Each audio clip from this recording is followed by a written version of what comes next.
Halo, perkenalkan nama saya Elsa Mayanti Simanjuntak dengan NIM 2102046020 dari kelas Hubungan Internasional A. Kembali lagi bersama saya di video curhat filsafat part 2. Baiklah, pertama sekali saya akan melakukan self-evaluation dari video saya sebelumnya yang ada di part 1. Dari video sebelumnya saya merasa masih banyak yang harus saya perbaiki, dan dari video itu juga level berpikir saya itu saya rasa masih ada di level scientific thinking. Baiklah, di video curhat filsafat part 2 ini saya akan kembali membahas mengenai beberapa pertanyaan-pertanyaan saya yang ada di part 1 kemarin. Namun di sini saya tidak akan bahas semuanya, dan di sini saya akan membahas secara detail mengapa ada yang namanya penderitaan. Ya, mengapa ada yang namanya penderitaan?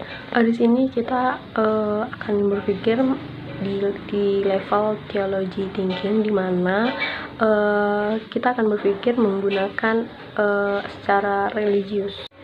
Ya, tentunya kita punya agama, dan pastinya agama kita juga berbeda-beda, namun setiap agama tentunya pasti mengajarkan hal-hal yang baik, dan salah satunya pasti ada dijelaskan bahwa semakin kita dekat sama Tuhan, justru semakin berat penderitaan, semakin berat cobaan yang akan datang ke kita. Ya, mungkin memang kita masih berpikir mengapa memang penderitaan itu harus ada gitu. Bukankah kita punya Tuhan? Ya, benar, kita punya Tuhan, dan Tuhan kita memang beda. Tapi di setiap kita pastinya tentu pernah mendengar bahwa ujian itu, penderitaan itu merupakan satu level buat kita untuk memperkuat iman kita gitu. Kenapa bisa saya katakan begitu? Karena semakin banyaknya cobaan, semakin banyaknya penderitaan datang dalam diri kita, itu seharusnya kita semakin mendekatkan diri kita kepada Tuhan. Kita bisa mengambil sedikit waktu kita untuk berkomunikasi dengan Tuhan melalui doa kita masing-masing, di mana situ kita bisa tanyakan kepada Tuhan, Tuhan, kenapa saya harus mengalami ini? Kenapa penderitaan ini harus datang kepada saya? Apa maksud dan tujuannya Tuhan? Mungkin memang tidak segera doa kita itu dikabulkan atau mungkin dijawab sama Tuhan. Namun di saat kita sudah komunikasi sama Tuhan, di saat kita sudah membawa segala permasalahan kita itu di dalam doa kita, otomatis perasaan kita sudah lega, tidak ada lagi yang mengganjal dalam hati dan pikiran. Seperti yang saya katakan tadi, di saat kita ada cobaan, di saat ada penderitaan yang datang dalam diri kita, itu salah satu jalan terbaik yang harus kita ambil, yaitu mendekatkan diri kepada Tuhan dengan cara ya seperti yang saya bilang tadi, kita berdoa, kita berkomunikasi sama Tuhan, kita ceritakan semua kepada Tuhan, bukan mengambil jalan pintas yang mana sekarang banyak sekali kita temui di sosial media, baik itu di media manapun, itu yang mengakhiri hidupnya dengan hal yang tidak pantas. Tidak pantasnya banyak yang melakukan bunuh diri atau apa segala macam, karena dia sudah tidak bisa berpikir lagi gitu. Pikirannya sudah sangat-sangat mentok dan dia tidak bisa berpikir secara jernih. Padahal jika dia berdoa, jika dia minta pertolongan dari Tuhan, saya rasa dia tidak akan kehilangan nyawanya seperti itu gitu. Sangat-sangat rugi sekali apabila kita mengakhiri hidup kita hanya karena satu hal yang sebenarnya itu ada jalan keluarnya gitu. Dan di sini saya mengajak kita semua untuk menaikkan level berpikir kita di theology thinking, di mana kita harus bisa mengalaskan semuanya itu berdasarkan religius, agama kita masing-masing.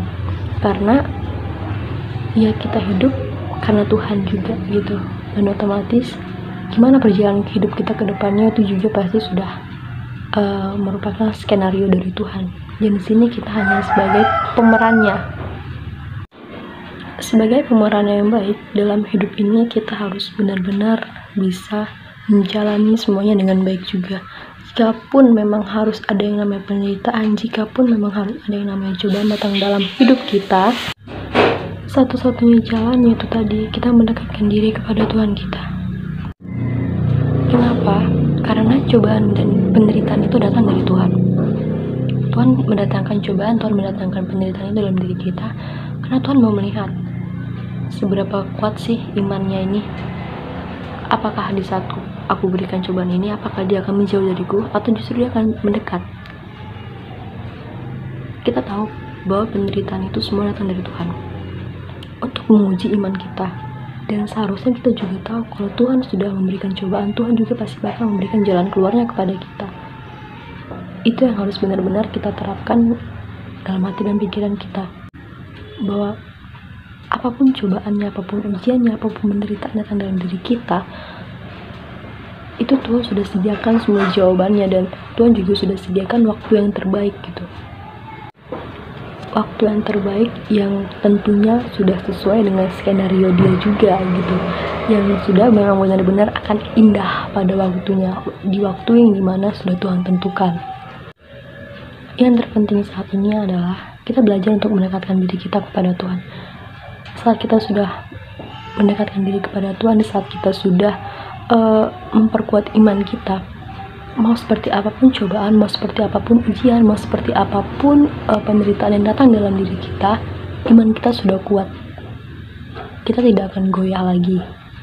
Kita tidak akan memiliki pemikiran untuk melakukan satu hal yang udah jelas-jelas nggak penting. Melakukan satu hal yang udah jelas-jelas itu akan merugikan diri kita. Baiklah, mungkin itu saja video saya di Curhat Filsafat Part 2 ini, dan saya akan melanjutkannya di video Filsafat Part 3.